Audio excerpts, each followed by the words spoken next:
अभी इस क्लास से पहले हमने देखा था autotrophic mode of nutrition, photosynthesis के बारे में और किस तरीके से ऑटोट्रॉफिक मोड ऑफ न्यूट्रिशन होता है।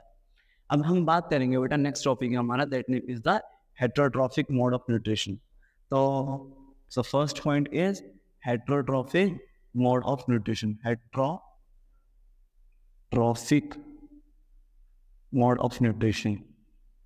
सो बेटा अगर हम बात करें हेटरोट्रॉफिक मोड ऑफ न्यूट्रिशन की, तो हेटरोट्रॉफिक मोड ऑफ न्यूट्रिशन का मतलब क्या होता है, पहले ये समझते हैं।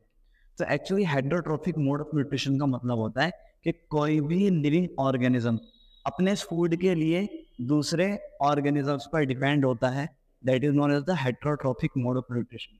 जैसे फॉर एग्जांपल कि अगर हमको खाना बनाना है या हमको फूड चाहिए, तो बेटा हम मेनली करते क्या है, वेजिटेबल्स की जरूरत पड़ती है या हमको फ्रूट्स की जरूरत पड़ती है, या कभी कभी हम किसी एनिमल्स को भी लेते हैं, दिस मीन्स हम मीट को भी लेते हैं। तो कहने का मतलब यह है कि अगर हम फूड बना रहे हैं तो मीन्स हमको दूसरे ऑर्गेनिजम्स पे डिपेंड होना पड़ रहा है, उसकी वजह से हम फूड अपना तैयार कर सकते हैं या फूड बना सकते हैं।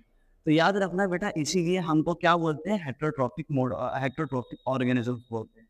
तो याद रखना हेटरोट्रॉफिक मोड ऑफ न्यूट्रिशन का मतलब होता है कि ऐसे सभी ऑर्गेनिजम्स जो अपना खाना बनाने के लिए या अपना खाने के लिए दूसरे ऑर्गेनिजम्स पर डिपेंड होते हैं, इस तरीके का मोड ऑफ न्यूट्रिशन हमारा हेटरोट्रॉफिक मोड ऑफ न्यूट्रिशन कहलाता है। अगर हम बात करें कि हेटरोट्रॉफिक मोड ऑफ न्यूट्रिशन कितने तरह का होता है, तो बेटा याद रखना mainly heterotrophic mode of nutrition जो होता है वो 3 तरह का होता है। Heterotrophic mode of nutrition is 3 types. तो पहला हमारा जो हेटरोट्रॉफिक मोड ऑफ न्यूट्रिशन आता है वो आता है बेटा parasitic mode of nutrition. The first is parasitic mode of nutrition. अब समझिए कि what is the meaning of the parasitic mode of nutrition. तो पैरासिटिक मोड ऑफ न्यूट्रिशन का मतलब होता है कि कोई भी ऐसे लिविंग ऑर्गेनिज्म जो किसी होस्ट की बॉडी पर बैठे और वहां से अपने फूड को ले ले। तो इस तरीके का जो मोड ऑफ न्यूट्रिशन होता है, इस तरीके के मोड ऑफ न्यूट्रिशन को हम पैरासिटिक मोड ऑफ न्यूट्रिशन बोलते हैं। जैसे फॉर एग्जांपल ऐसे समझ लेते हैं कि बेटा हमारी बॉडी क्या है, एक होस्ट बॉडी है। मीन्स हमारी बॉडी एक होस्ट बॉडी है और इस बॉडी पर कोई मॉस्किटो आकर बैठता है। मीन्स हमारी बॉडी पर कोई मॉस्किटो आकर बैठता है। तो मॉस्किटो जब हमारी बॉडी पर आकर बैठेगा तो मॉस्किटो क्या करेगा, हमारी बॉडी को काटेगा। तो उस समय वो हमारी बॉडी के अंदर से ब्लड को सक कर लेगा और ब्लड को सक करेगा, उसी समय अपनी बॉडी से कुछ केमिकल्स को निकालेगा या कुछ ऐसे लिविंग ऑर्गेनिज्म जो उसकी बॉडी के अंदर रहते हैं उनको निकालेगा और वो हमारी बॉडी के अंदर एंटर करा देता है। तो याद रखना हमारे पास बहुत सारे लिविंग ऑर्गेनिज्म ऐसे होते हैं जो दूसरों की बॉडी पर बैठकर वहां से फूड को एब्जॉर्ब करते हैं, फूड को लेते हैं और अपने अंदर से कुछ ऐसे लिविंग ऑर्गेनिज्म को डाल देते हैं उस होस्ट की बॉडी के अंदर जो उस बॉडी को इन्फेक्ट कर सकते हैं या बीमारी कर सकता है। ठीक है, तो याद रखना बेटा इस तरीके का मोड ऑफ न्यूट्रिशन क्या कहलाता है, mainly parasitic mode of nutrition कहलाता है।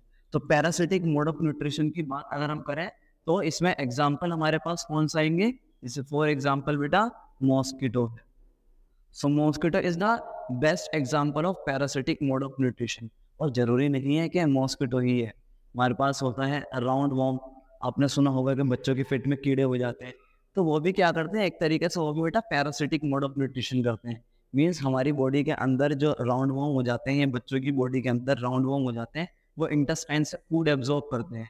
मीन्स हमारी बॉडी उसके लिए क्या है, होस्ट है, और वो क्या है, हमारी बॉडी के लिए पैरासाइट है। क्यों? क्योंकि हमारी बॉडी के अंदर से वो ब्लड को सक कर लेगा और ब्लड को जैसे ही हमारी बॉडी के अंदर से वो सक कर लेगा, हमारी बॉडी को इन्फेक्शन हो जाएगा या हमारी बॉडी को प्रॉब्लम होगी। इसीलिए बेटा इस तरीके का मोड ऑफ न्यूट्रिशन क्या कहलाता है, पैरासिटिक मोड ऑफ न्यूट्रिशन कहलाता है। तो याद रखना, एक तो एग्जांपल हमारे पास पैरासिटिक मोड ऑफ न्यूट्रिशन का मॉस्किटो है, एंड द सेकंड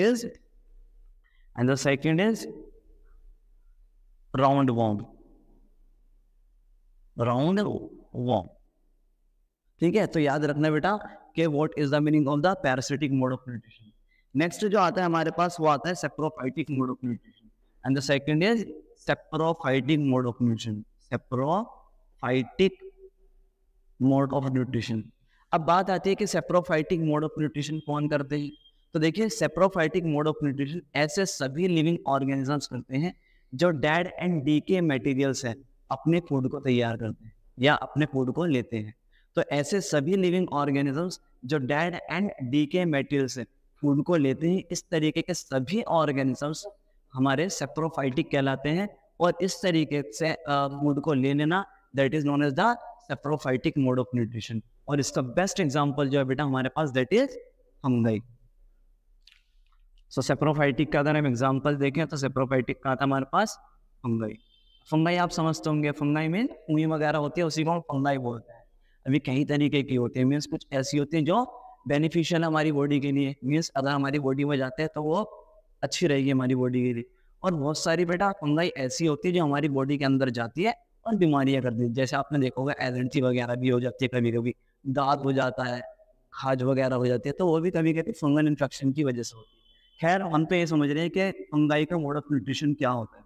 तो फंगाई एक्चुअली कैसे करते हैं, फॉर एग्जाम्पल ऐसे समझ लीजिए बेटा ये हमारे पास कोई डीके मटेरियल है, मीन स्पॉइल फूड है, खराब खाना पड़ा हुआ है, एक समझ लीजिए कि खराब रोटी पड़ी हुई है, तो यहीं पर क्या होगा फंगाई आ रही होगी। फॉर एग्जाम्पल इस तरीके से कोई फंगाई अगर यहाँ पर आ रही होगी तो बेटा ये फंगाई क्या करती है, अपने अंदर से कुछ एंजाइम्स को निकालती है। फॉर एग्जाम्पल ये समझ लीजिए सारे के सारे क्या है एंजाइम्स, ग्रीन कलर के जो मैंने बनाए हैं ये समझ लीजिए कि सारे के सारे क्या है एंजाइम्स जो निकलने हैं फंगाई की बॉडी के अंदर से।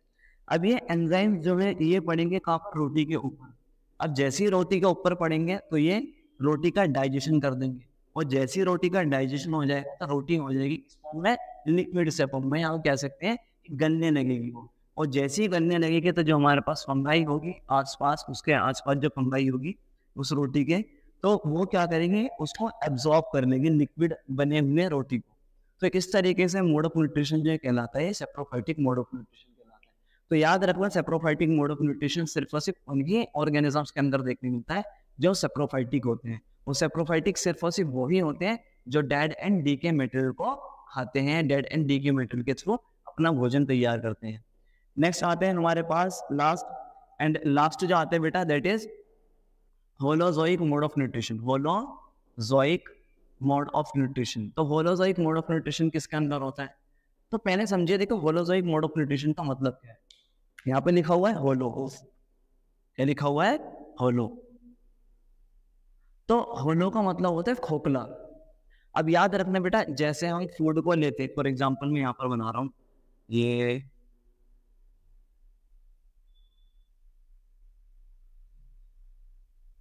अब जैसे हमारा ये माउथ है, ये हमारा क्या है माउथ। अब माउथ से क्या निकल रही है, एक फूड पाइप निकल रही है। क्या निकल रहा है बेटा, फूड पाइप। और ये फूड पाइप देखो आपको देखने मिल रहा है, ये फूड पाइप के अंदर से खोखला है, दैट मीन्स ये फूड पाइप होलो है।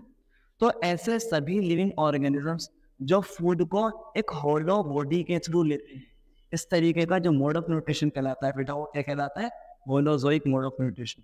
जैसे कि हम फूड को लेते हैं और फूड जाता है कहाँ पर, ईसोफेगस के अंदर, फिर ईसोफेगस से कहाँ पर जाता है, स्टमक के अंदर जाते हैं। कहाँ पर जाता है बेटा, स्टमक के अंदर, फिर स्टमक से स्मॉल इंटेस्टाइन में, स्मॉल इंटेस्टाइन से लार्ज इंटेस्टाइन में, फिर बाहर निकल जाता है।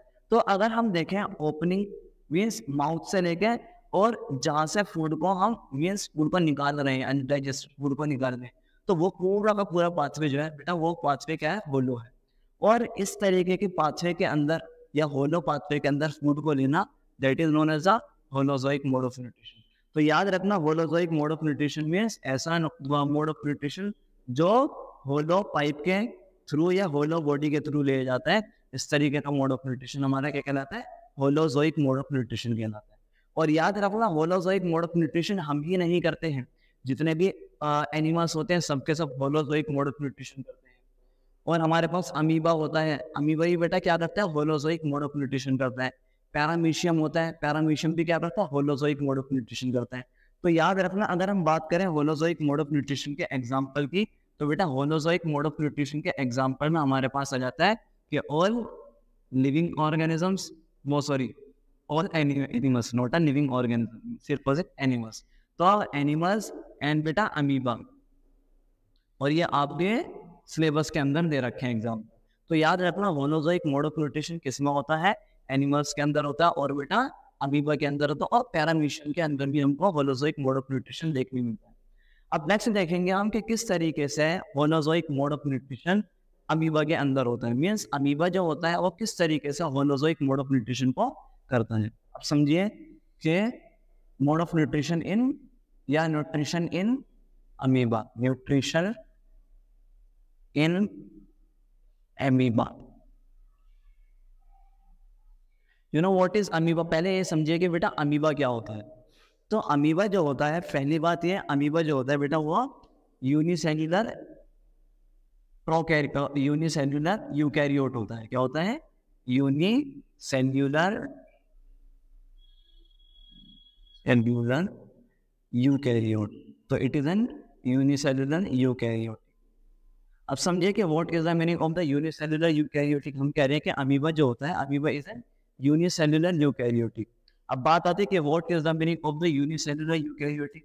तो uni means egg, uni means single, and cellular means cell, और यू मींस प्रेजेंट, और कैरियोट मींस न्यूक्लियस। तो देखिए ऐसे सभी लिविंग ऑर्गेनिजम्स, जिनके अंदर सिर्फ और सिर्फ एक सेल हो और उस एक सेल के अंदर न्यूक्लियस भी प्रेजेंट हो, इस तरीके का जो ऑर्गेनिजम्स होता है वो हमारा क्या कहलाता है? Unicellular eukaryote. और amoeba is the best example of the unicellular eukaryote. Amoeba ही नहीं बेटा, पैरामीशियम भी हमारा क्या है? यूनिसेल्युलर यूकैरियोट है। तो देखिए हम जैसे बनाते हैं कि यूनिसेल्युलर यूकैरियोट को, for example it is N amoeba.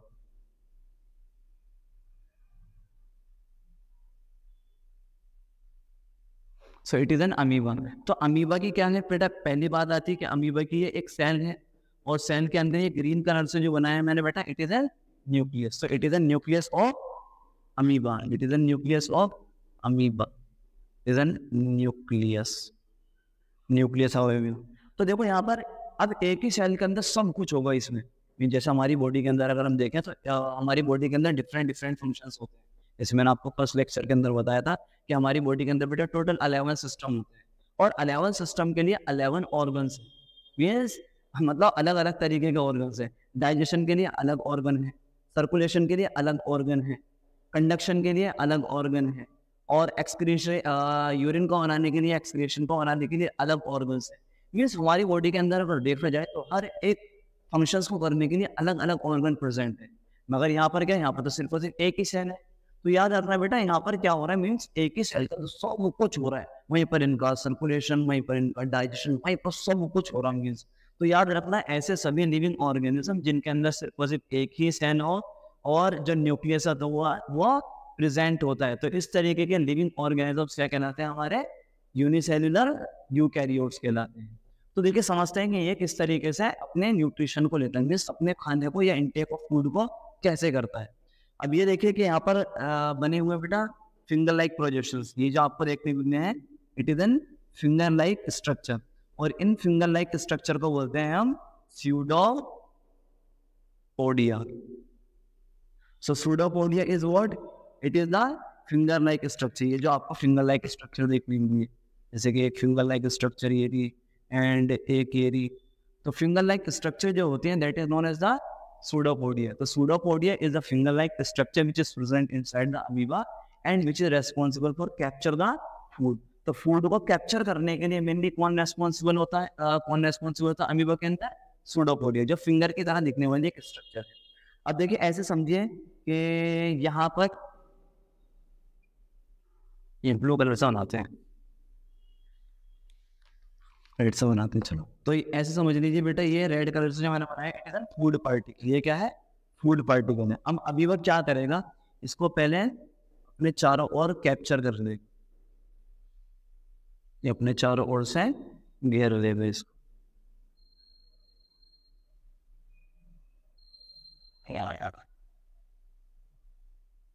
ठीक है, अब अमीबा ने क्या करा है? इसको चारों तरफ से घेर लिया। ठीक है, घेरने के बाद फिर क्या होगा? यही बेटा रेड कलर का फूड जो है ये अंदर चले जाएगा, बिल्कुल इसी तरीके से। ठीक है, इस तरीके से ये फूड रेड कलर का जो है अंदर चला गया है। ठीक, और भाई ये इसका न्यूक्लियस था, ये अमीबा का न्यूक्लियस है। अब पहला स्टेप तो यहाँ पर क्या हुआ, फर्स्ट स्टेप क्या हुआ, फूड सूडोपोडिया के थ्रू कैप्चर हुआ और फूड गया कहाँ पर, अमीबा के अंदर। That mean the first step is for the injection, the first step is injection of food. तो याद रखना बेटा फर्स्ट स्टेप क्या है यहाँ पर, इंजेक्शन ऑफ, ठीक है, इंजेक्शन ऑफ फूड। इंजेक्शन मतलब फूड को लेना, that is known as the injection of food. अब यहीं पर ये फूड जो होता है ये ब्रेक डाउन हो जाएगा, मीन्स आगे जाते ये कुछ इस तरीके से ब्रेक डाउन हो जाएगा, छोटे छोटे पार्टिकल्स में टूट जाएगा, for example like this. And we know very well larger particles convert into the smaller, that is known as the digestion. भाई डाइजेशन का मतलब क्या होता है, जो बड़े पार्टिकल्स होते हैं उनका छोटे में कन्वर्ट हो जाना, that is known as the digestion.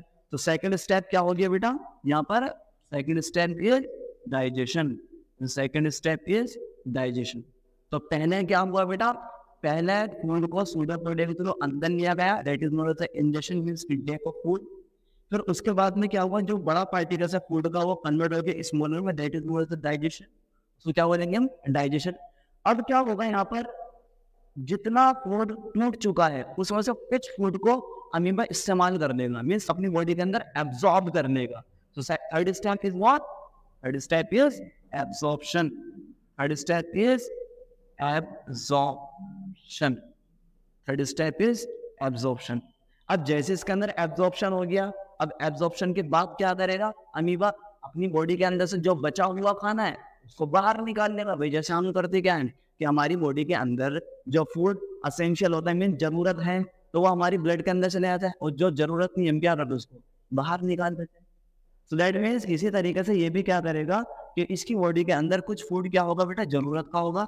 That means ये समझ लो कि ये तो फूड एब्जॉर्ब हो गया, अभी बचा हुआ फूड क्या करेगा, आपस में कंबाइन होगा या बड़ा पार्टिकल बना लेगा आपस में, और फिर बेटा ये बाहर सूडोपोडिया के थ्रू ही निकल जाएगा। फिर क्या होगा, ये सूडोपोडिया के थ्रू ही बाहर निकल जाएगा। दैट मीन्स इसको बोलेंगे हम क्या, एलिमिनेशन। तो इसको क्या बोलेंगे बेटा, हम एलिमिनेशन। तो याद रखना मेनली टोटल 4 स्टेप होते हैं for the nutrition of amoeba, elimination.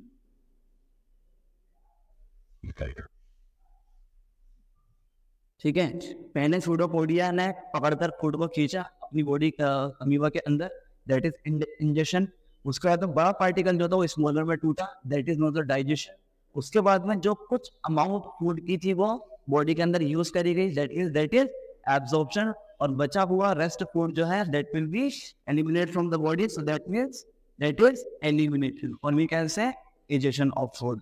ठीक है, तो इस तरीके से हमको पता चल गया कि what is the meaning, what is the digestion of amoeba, amoeba के अंदर न्यूट्रिशन किस तरीके से होता है। And the last topic of this heterotrophic mode of nutrition is paramecium. देखिए जैसे मैंने आपको बताया कि बेटा यूनिसेलुलर यूकैरियोट जो होता है हमारा वो अमीबा होता है। इसी तरीके से हमारे पास एक और ऑर्गेनिज्म है आपके सिलेबस के अंदर, that name is paramecium. So paramecium is also an unicellular eukaryote. Paramecium is also an unicellular eukaryote.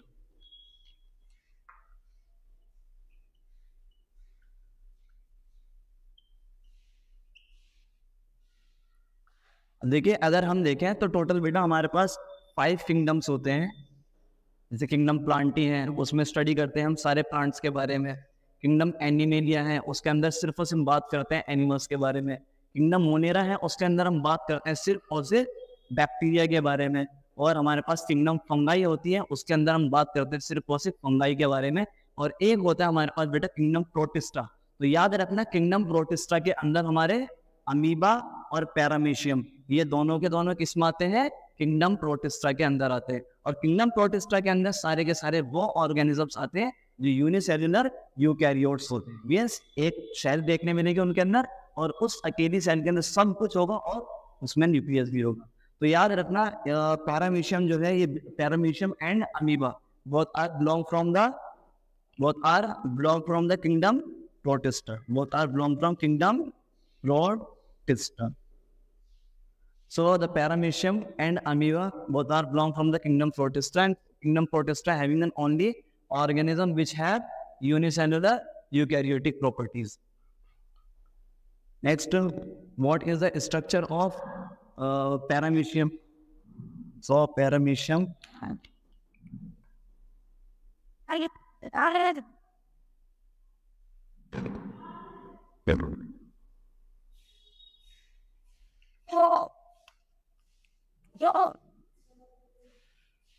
तो बेटा हमारे पास एक किंगडम होता है, किंगडम एनिमलिया। उसके अंदर हम ये देखते हैं कि हर एक ऑर्गेनिज्म किस तरीके से फूड को इंजेस्ट करता है और फिर किस तरीके से फूड को एलिमिनेट करता है। मीन्स अगर हम देखें तो फूड एंटर करने के लिए एक अलग ओपनिंग है एंड फूड को एलिमिनेट करने के लिए एक अलग ओपनिंग है। मगर यहाँ पर पैरामीशियम के केस में ये होता है कि पैरामीशियम के अंदर सिर्फ और सिर्फ एक ही ओपनिंग हो, that is work as a mouth and also work as an anus. तो याद रखना यही पैरामीशियम का माउथ है, यही पैरामीशियम का माउथ और यही पैरामीशियम का anus. That means by these opening the paramecium will be ingest to the food and after the digestion eliminate the food by this opening। और पैरामीशियम के सरफेस पर हमको कुछ हेयर लाइक स्ट्रक्चर देखने मिलते हैं, that is known as the cilium. तो ये सीलिया है, it is an finger like और we can say it is an hair like structures. तो और इन हेयर लाइक स्ट्रक्चर के थ्रू पैरामीशियम फूड को ट्रैप करता है और फिर जाकर वो इंजेस्ट कर पाता है। ठीक है, तो याद रखना पैरामीशियम फूड को इंजेस्ट करता है इसी ओपनिंग के थ्रू और इसी ओपनिंग के थ्रू एलिमिनेट भी कर देता है और हेल्प करते हैं सीलिया फॉर ट्रैपिंग द फूड। जैसे अमीबा के अंदर सूडोपोडिया रेस्पॉन्सिबल होते हैं फूड को ट्रैप करने के लिए, इसी तरीके से यहाँ पर सीलिया रेस्पॉन्सिबल होते हैं for trapping of food. Cilia for